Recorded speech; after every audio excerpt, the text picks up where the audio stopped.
Kia ora, bros and girls, welcome back to the channel, and today we're doing the Rise of X Cavalier edition in Marvel Contest of Champions, and this is Chapter 2, Map 2, and this is kind of where we hit our first challenge, right? So we're going to bring in a team. The nodes are buffed up in Cosmic Crit, so you need to have 3 buffs to be able to do damage. Contrary to common belief, Venom the Duck did not really work that great here for me. It was very, very long, so I decided instead that I'm basically going to use a combination of Captain Marvel movie and Venom. Venom worked pretty well, because once he had the 3 buffs up, he consistently had the 3 buffs and you could do a lot of damage, and also he does a lot of extra damage as well with, you know, the bleeds and the furies and whatnot. But Captain Movie Marvel was the best, because once you got her up to 25, she basically had that 5 charges, the 5 fury charges for most of the fight, and you can quickly take care of the fights. So that's who I used to clear lane. If you don't have those 2, Depends who you have. It might be a lot of a longer might be a bit of a long fight, but yeah, man, like I guess you just have to use whoever is the best in your lineup. But for me, that was definitely Captain Marvel movie and Venom. I suppose you could use Medusa as well. You know, she can have those 3 fury charges consistently. You could probably try to use Aegon if you really wanted to, but it's going to be a very boring first fight. And then, of course, there's synergies that will help you get infinite buffs. So, for example, the whole Fury one with Hela or Angela. Stuff like that. Angela as well is a good option because she's constantly got the armor up and the precision and the regen, so that's also another good option. But yeah, so the line wasn't too bad apart from that, but yeah, you really had to have someone that had 3 buffs, or you can use Venom the Duck. It's just really, really long. You have to be really, really patient for the first fight or 2. And then once you've got those first couple of fights up, then you're good to go. So yeah, you can see here I'm just trying to push out this FP2, trying to get this fight over with so we can flick through to the boss. And the boss is quite new for this one, so he is a little bit of a challenge. So let's just firstly finish this fight, and then let's talk about that. So here I'm kind of trying to build back up. If you can see, I do a little bit of burst of about 75% damage, and then now I'm just trying to get back to binary ignition so I can get my furies back up so I can finish off this fight.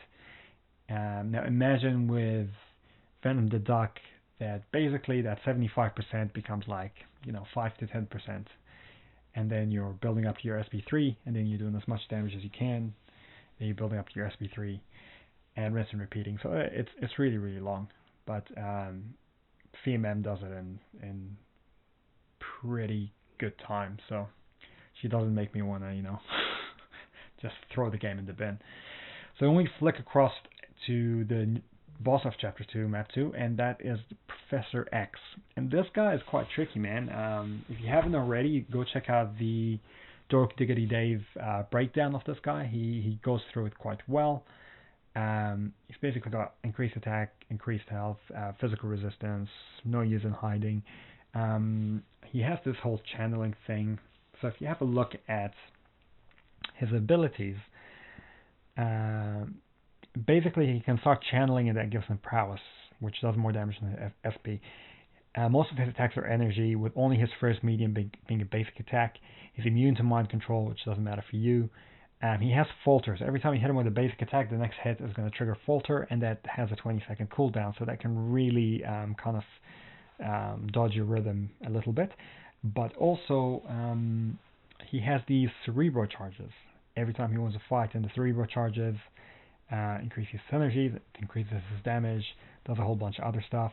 He has channeling, which when he gets to about 100, when you power burn him or drain him, he loses 50, but when he gets to about 25, then you can't miss, you can't evade him. When he gets to 50, then his fourth hit puts you into mind control, which means you're basically power locked and you can't use specials, you can't gain power, and you can't use specials. So yeah, he's kind of a little bit tricky, and also he's got his SP1, SP2, which obviously deals a lot more damage, especially with the prowess charges. His SP1 is easier to evade, but that gains 25 channeling charges, and then the second one does a lot of energy damage, and you don't want to be worried about the SP3 because you're going to die when that happens. So I brought in Warlock and Starkey. I thought actually Starkey would be a good option. He's not, and you'll see later on why, but we started off with Warlock, and Warlock was actually really good counter to this guy because he's got a drain on the parry, and so it keeps taking his channeling charges down, which kind of protects you from mind control, but also it protects you from the whole evasion as well, and a whole bunch of other things, right? So that's what really helped me. I didn't notice it at the time. I was just kind of playing basically normal, just parrying and using the SP2. And you can see there after he throws the SP, he goes straight away into channeling. So you often have a pretty good opening just to go straight back in, and the SP1's not that bad to evade, to get straight back in and damage him. This was my first fight against him though, so I didn't know that. As you can see, I'm just kind of hanging out at the back there after his special when I should really be charging in and interrupting his channeling. So Warlock does okay. He takes 50% of his life, which is pretty good. I think he's got the potential to one-shot him, and I think after I face him a few more times, I probably can upload a one-shot with Warlock because I think he'll be a really good counter. I then decided to take in Sparky just to try.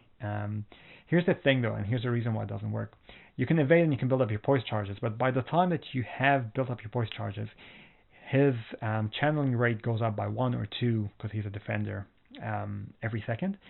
And also he's going to heavy, he's going to channel, he's going to throw the SP1. Once he's above 25, you can't evade his hits. So you're not going to evade his specials if you're not comfortable with them already, and you're not going to evade him.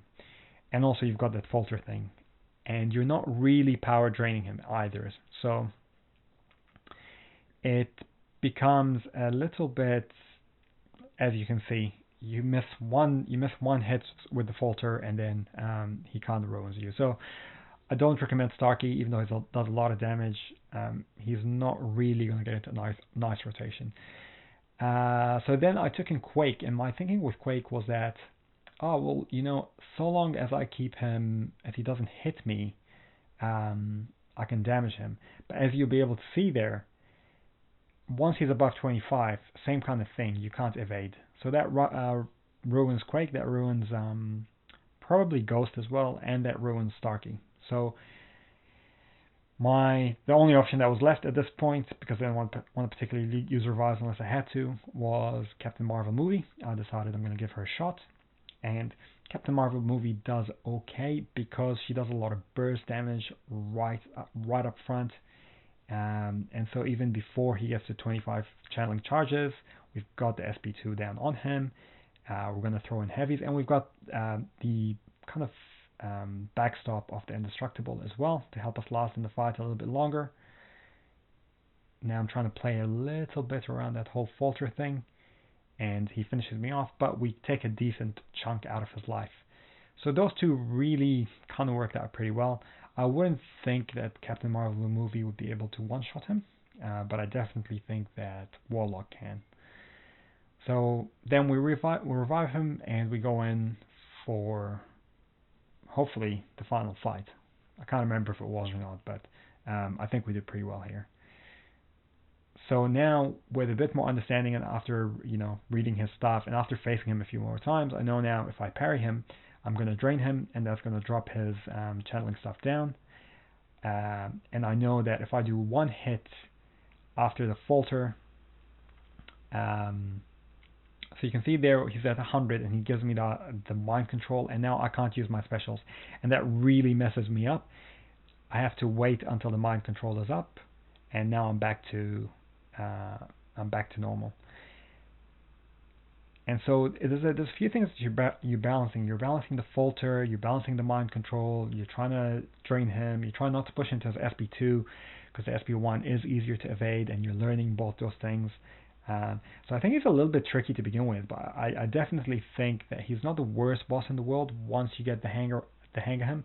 And you can see there I don't do very well in that fight, and so I think I'd take one more revive to finish him off. But I think I'll be much better against him next time, because now I know that I want to parry him to keep those channeling things down. I don't want him to get to 100. After he throws a special, he's going to go straight into channeling, it seems. And so what you want to do is, straight after that special, is charge in at him and interrupt the channeling, right? And then also you just want to be very careful with the falter. And the SP1 is pretty easy to evade. It's like he does a hit, and then something comes up out of the ground, you can back off from that, and then he throws a projectile at you, which is pretty easy to evade. So once you got that down, and you can balance all three things, then this guy should be pretty easy. And hopefully I'll be able to upload a one-shot of him a little bit later on in the week. So hopefully this helps you out, guys. If it did and you liked it, do subscribe or leave a comment below, and we'll see you in the next one. Kakite, no bros and girls.